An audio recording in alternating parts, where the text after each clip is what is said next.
Bismillahirrahmanirrahim. Assalamualaikum warahmatullahi wabarakatuh. Alhamdulillahirrabbilalamin. Senang dan bahagia rasanya pada hari ini bisa kembali bertemu dengan kawan-kawan di sana. Mudah-mudahan seperti biasalah hendaknya Anda sekeluarga dalam keadaan baik. Allah cucurkan rahmat serta keberkahan dalam bentuk rezeki dan kesehatan kepada Anda sekeluarga dimanapun saat ini Anda tengah berada. Amin amin ya robbal alamin. Kawan-kawan yang saya muliakan, sebagian besar di antara kita pasti sudah pernah mendengar alim ulama, Pak Kiai, Ustadz cerdik pandai maupun guru-guru kita yang mengatakan bahwa sesungguhnya ayat-ayat suci itu adalah makhluk Allah jua, dan setiap makhluk Allah pastilah memiliki ruh.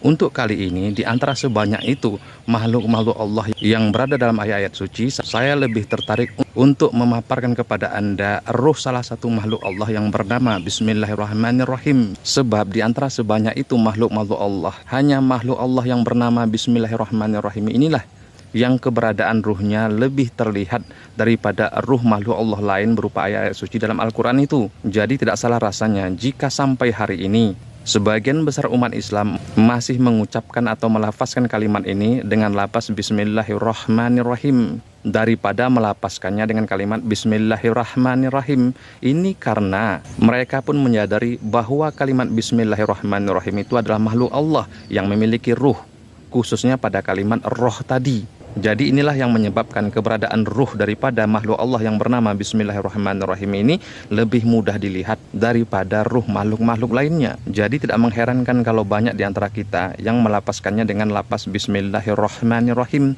daripada Bismillahirrahmanirrahim, karena kalimat Bismillahirrahmanirrahim itu lebih mendekati kepada kekuatan Brahma, yaitu kekuatan para rohaniawan jauh sebelum Islam masuk ke Indonesia. Jadi ini sekaligus informasi juga bahwa sesungguhnya jauh sebelum Islam masuk ke Indonesia, para Brahma telah menggunakan kalimat Bismillahirrahmanirrahim dalam pertapaan mereka, tetapi bacaannya dengan nada Sangsekerta, yaitu Bismillahirrahmanirrahim, bukan Bismillahirrahmanirrahim. Mana yang benar lapas sesungguhnya di antara dua lapas tadi, wallahu alam bisawab. Karena kita tidak mengkaji tentang hal-hal semacam itu, yang kita kaji dan kita gunakan adalah kekuatan energi dalam kalimat Bismillahirrahmanirrahim itu, yang kita deskripsikan sebagai kekuatan roh daripada makhluk Allah yang bernama Bismillahirrahmanirrahim tadi. Maka itulah kita membiasakan diri membaca kalimat Bismillahirrahmanirrahim ini dengan bacaan yang sejak kecil juga kita baca begitu, yaitu Bismillahirrahmanirrahim, bukan Bismillahirrahmanirrahim. Jadi begini kawan-kawan, asal muasalnya saya mengetahui roh daripada makhluk Allah yang bernama Bismillahirrahmanirrahim ini ialah karena disampaikan oleh kiai saya. Beliau bernama Kiai Hasan Basri. Beliau menetap di lereng Gunung Kerinci sampai hari ini. Dari beliaulah saya dapat mengetahui bahwa makhluk Allah yang bernama Bismillahirrahmanirrahim itu memiliki ruh. Dan beliau mengajarkan kepada saya untuk selalu membaca kalimat Bismillahirrahmanirrahim sebanyak 1000 kali dalam satu hari, dilakukan istiqomah selama 8 hari dengan tujuan untuk mencabut atau mengambil sementara ruh daripada makhluk Allah yang bernama Bismillahirrahmanirrahim tadi. Tujuannya untuk apa mencabut atau mengambil sementara ruh makhluk Allah yang bernama Bismillahirrahmanirrahim ini? Tak lain tak bukan, kata beliau, jika kita mampu atau bisa mengambil ruh makhluk Allah yang bernama Bismillahirrahmanirrahim ini, kita keluarkan sementara, bukan selamanya, maka akan kita ganti dengan memasukkan ruh kita sendiri ke dalam makhluk Allah yang bernama Bismillahirrahmanirrahim ini. Sehingga kalimat Bismillahirrahmanirrahim itu akan berfungsi sesuai dengan apa yang kita cari, apa yang kita inginkan, dan apa yang kita butuhkan. Banyak di antara kita yang membaca kalimat Bismillahirrahmanirrahim masih menggunakan roh daripada kalimat Bismillahirrahmanirrahim itu, tidak mendapatkan apa yang dia cari. Ini karena dia menggunakan ruh daripada makhluk lain, sehingga kebutuhan dan keinginan makhluk lain itu pastilah selalu berbeda dengan kebutuhan diri kita sendiri. Nah, dengan kita mampu mengambil atau mencabut sementara ruh daripada makhluk Allah yang bernama Bismillahirrahmanirrahim ini, lalu kita masukkan ruh diri kita sendiri, maka kalimat Bismillahirrahmanirrahim itu akan bekerja sesuai dengan keinginan kita. Sebenarnya kemampuan mencabut atau mengambil sementara ruh daripada makhluk lain lalu memasukkan ruhnya sendiri ini bukanlah salah, bukan pula bid'ah.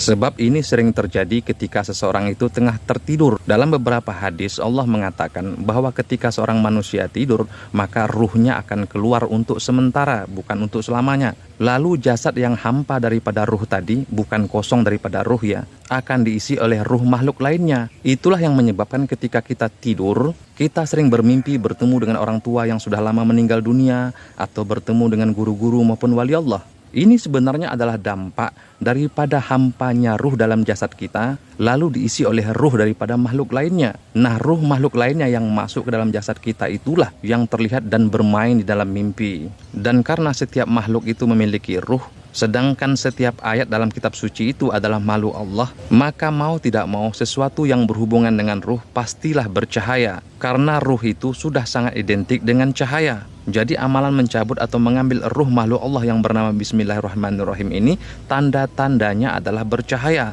Karena setiap ruh itu pastilah identik dengan cahaya. Jadi beliau mengharuskan saya membaca kalimat Bismillahirrahmanirrahim sebanyak 1000 kali dalam satu hari. Dan itu dilakukan selama 8 hari. Dan sewaktu itu saya tidak bisa memastikan apa tanda-tanda atau kebenaran bahwa saya sudah mampu mencabut atau mengambil sementara ruh daripada makhluk Allah yang bernama Bismillahirrahmanirrahim itu. Selain ketika suatu malam saya tertidur lelap. Dan entah pada awal-awal tidur, pertengahan, atau mungkin pada akhir saya tidur, lampu di rumah saya mati. Walaupun saya tidur dalam keadaan lelap, tetapi terasa sekali bahwa ruangan terasa pengap dan panas. Maka terbangunlah saya. Apa yang terjadi ketika saya bangun? Saya melihat ruangan kamar saya gelap gulita. Hampir-hampir saya masih menyangka bahwa saya masih bermimpi, bukan terbangun dari tidur. Untuk memastikan bahwa saya sudah benar-benar bangun, maka saya berniat mengucek mata saya atau mengusap mata saya dengan telapak tangan. Nah, ketika saya mengangkat telapak tangan saya inilah, saya melihat telapak tangan saya bagian dalam bercahaya. Tapi lebih tepatnya bukan bercahaya lah ya. Kalau bercahaya itu nanti jadinya seperti animasi. Jadi lebih tepatnya saya katakan telapak tangan saya bagian dalam itu terang daripada bagian lainnya. Ketika saya lebih memastikan lagi, saya angkat telapak tangan saya itu di hadapan mata saya, dan benar-benar saya melihat bahwa telapak tangan saya itu lebih terang sehingga memiliki bayangan dalam keadaan gelap tersebut. Maka di saat itulah saya segera menyadari bahwa amalan mencabut atau mengambil ruh makhluk Allah yang bernama Bismillahirrahmanirrahim itu telah menjadi sesuai dengan perintah dan pesan kiai saya tadi. Maka segeralah saya baca kalimat Bismillahirrahmanirrahim, tetapi pada saat membaca kalimat rohnya itu saya sebutkan nama saya. Jadi tidak saya sambung dengan kalimat Rahman dan Rahimnya. Itu cukup dibaca 1 kali saja. Maka insya Allah paling tidaknya 1 tahun setelah kejadian itu, kalimat Bismillahirrahmanirrahim yang saya baca selalu bisa mendapatkan apa yang saya cari, apa yang saya ingini. Sekaligus juga kalimat Bismillahirrahmanirrahim itu dapat melindungi ruh saya. Jadi kesimpulannya kawan-kawan yang saya muliakan, amalan pertamanya adalah mengamalkan atau mewiridkan kalimat Bismillahirrahmanirrahim sebanyak 1000 kali setiap hari selama 8 hari. Setelah itu tunggulah, tak akan lama pasti akan datang, telapak tangan Anda akan terlihat terang. Mungkin juga ada sebagian nanti kawan-kawan yang memang telapak tangan yang bercahaya.